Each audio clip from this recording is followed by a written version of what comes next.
વિધાનસભાની ચૂંટણી પહેલા જ ગુજરાતભરમાં સરકારી કર્મચારીઓ પગાર વધારા સહિતના મુદ્દે આંદોલન કરી રહ્યા છે।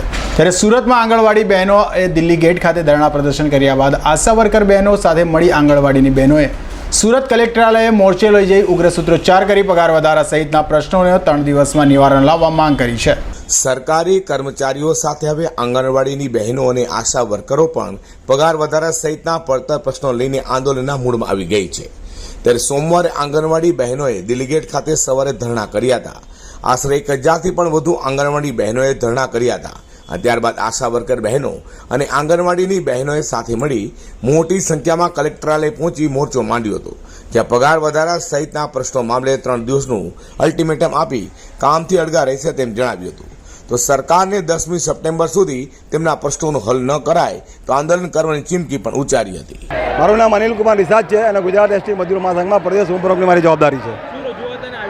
આ સરકારને અમે છેલ્લા ઘણા વર્ષોથી કામદારોના પ્રશ્નો એસટી, એસએમસી, આંગણવાડી, આશા વર્કર તમામના પ્રશ્નો લિખિતમાં આપ્યા છે, પણ સરકારના પેટનું પાણી હલતું નથી। એટલે છેવટે આજે અમે 12મી સપ્ટેમ્બરે કલેક્ટર કચેરી સુરત ખાતે તેમજ આખા ગુજરાતના તમામ જિલ્લા કલેક્ટર કચેરી આજે વિરોધ પ્રદર્શન કરવા આવી રહ્યા છે કે જો ભાજપ સરકાર અમારી માંગો પૂરી કરવામાં નહીં આવે તો અમારે ના છૂટકે ભાજપની વિરુદ્ધ મતદાન કરવાની ફરજ પડશે અને ભાજપનો વિરોધ કરવાની ફરજ પડશે।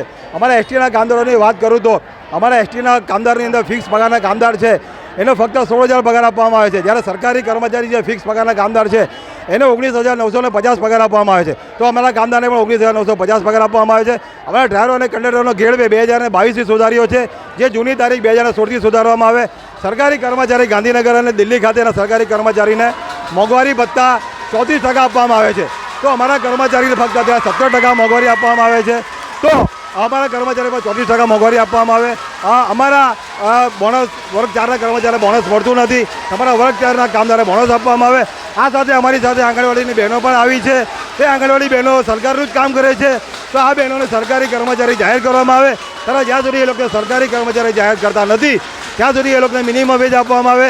અન્ય રાજ્ય તામિલનાડુ, તેલંગાણા, પોંડિચેરી અને દિલ્હી ત્યાં 12,000 અને 14,000 બહેનોનો પગાર આપવામાં આવે છે, જ્યારે ગુજરાતની અંદર ફક્ત 7,200 જ પગાર આપવામાં આવે છે, તો આ બહેનોને પણ 14,000 પગાર આપવામાં આવે એવી અમારી માગણી છે। ગુજરાતભરમાં આશરે 1.5 લાખ જેટલી આશા વર્કર અને આંગણવાડી બહેનો પગાર વધારા સહિત પડતર પ્રશ્નોના નિવારણ માટે રજૂઆત કરી રહી હતી।